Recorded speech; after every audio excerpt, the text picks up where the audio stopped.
I'm Joanne Banko, author, designer, and sewing educator. And you know, I surprise my friends when I tell them my wish list for vacations includes my first trip to a rodeo. That really is true. I have that on my list. But I love all things Western, and I love Western wear, especially classic Western wear that you can wear anywhere, whether you're going out to a dude ranch or boot scooting around town. It's just as fun to dress up. These classic styles are so much fun because they've been around for so long. Take a look at some of the patterns I have here. The classic look of a Western shirt is primarily featured with the yokes, and they're shaped different ways. I chose this pattern because it had a really nice scallop shape to the yoke. So let me show you a little bit about the shirt, and then I'll tell you how I designed it.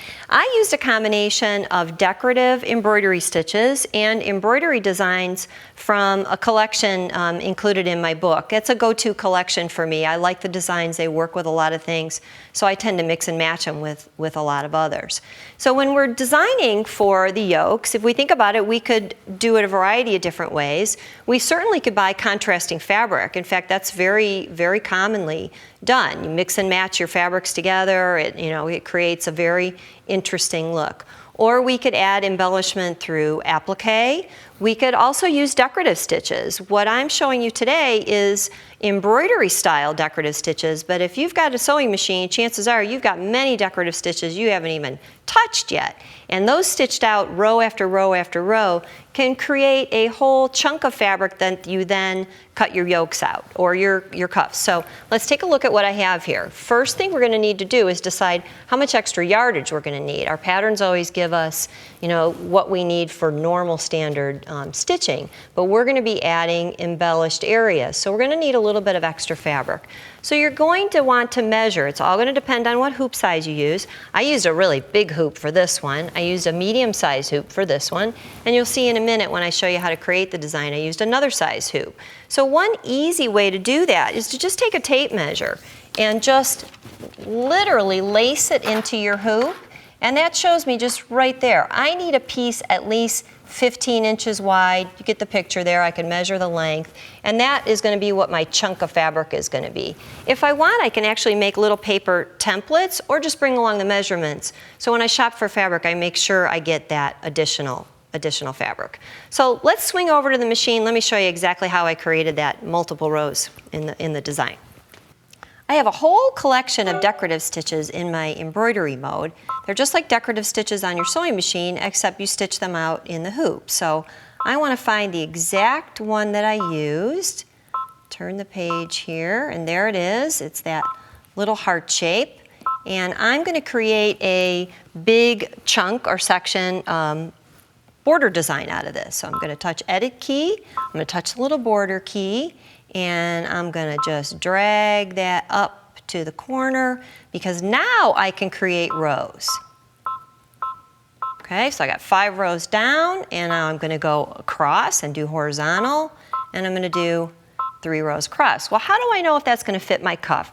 Well, you saw me measure before. A good old tape measure works just fine, but I've got a special feature on here. I want you to see how it works. So I'm going to slide my hoop on the machine, and I'm going to actually let the machine use the camera-like feature. Say OK. I'm going to touch the little camera key, and it's going to scan my hoop. So if you can see, I've taped my cuff pattern. I've drawn around my cuff pattern where my seam allowance is because I want to make sure that my design fits within that area. Again, I could measure, but this just makes it really easy and really foolproof and very, very visual. So take a look at the screen. I can drag that. And if you can see where my red lines are, hopefully you can see that. My border design is going to fit just perfect. And I'm going to go ahead and go to the embroidery mode, and I've got perfect fitting design. Again, I could measure this. I could sew decorative stitches. Actually, the main thing that you really want to do is just make sure that it's big enough, not too small. So I could decorate a whole chunk of fabric and then lay my pattern down and cut it any which way. You could use all different kinds of stitches. So we're going to go ahead and we're going to let this just stitch a little bit. And I'm going to go back over to the table, and we're going to talk just a little bit more about some of the other details. This will take a little while to stitch.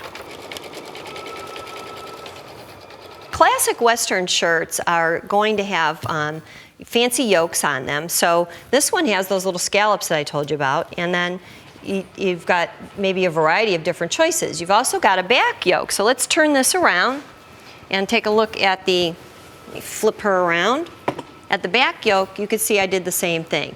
Piping is another great detail, very, very easy to do. You just simply sandwich it between the yoke and the shirt, and you've got a great accent. Helps tie the whole color scheme together. All right, turn her around one more time and take a look at these beautiful snaps. I want to give you a few little clues on this. Of course, you could use buttons and buttonholes, but snaps are traditional, and folklore tells us that the snaps were found on very old cowboy shirts, because if they were out there with the horns on the animals, they had to make sure that that shirt would open up pretty fast. So I thought that was pretty interesting. Okay, so we've got snaps spaced evenly on the shirt. I want you to see what I did here though. We know when you sew, you're the designer, you're in control. I stopped my snap here because I know I'm never going to button that shirt all the way up to the neck, so why would I want to bother having that? Would you like to see the snaps attached? It's really easy to do with this simple tool. So I'm going to just take this player tool, and I've got my snap setter all ready to go, and it just simply one quick squeeze, and I've got the underside done, and one quick squeeze, we just mark that center point, and I've got the top done. I've got a perfect, perfect snap set. Now, we don't have time to finish that whole border, so I stitched one out for you. Let me show you this and talk just a little bit about the stabilizer and what I use to back it. If I'm doing a cuff area, I know I'm going to use interfacing. So I went ahead and fused lightweight interfacing to this. I did not use any other additional stabilizer. How do I know that's going to work? Well, time and effort is, a pretty good test. I know I've done it before, so I know it's going to work this time.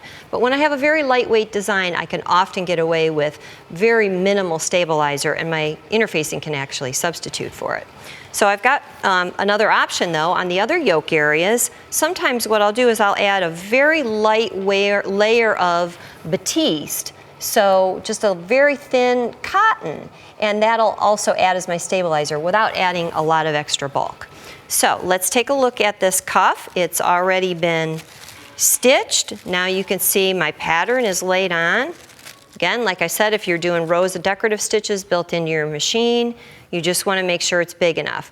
Another great idea would be to use some trims, maybe some laces. Remember again, you're the designer. You get to choose how it gets put together and how it's going to look. So once I'm done, I simply take my pattern, lay it on there, cut out my cuff and cut out my yokes, and I sew the garment together just like I would as if that was a normal piece of fabric. So I hope you'll give this a try. Take a look at the website. We're going to have free instructions for you with lots of tips, lots of tricks, so you can make your own great Western wear shirt.